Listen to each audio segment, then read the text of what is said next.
The National Weather Service in Fort Worth has issued a severe thunderstorm warning for western Rockwall County in north-central Texas, northwestern Kaufman County in north-central Texas, southeastern Denton County in north-central Texas, southwestern Collin County in north-central Texas, Dallas County in north-central Texas, until 3:45 p.m. Central Daylight Time.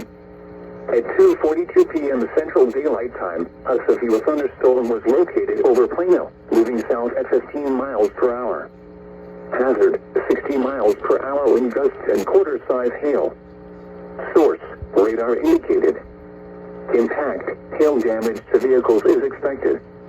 Expect wind damage to roofs, siding, and trees.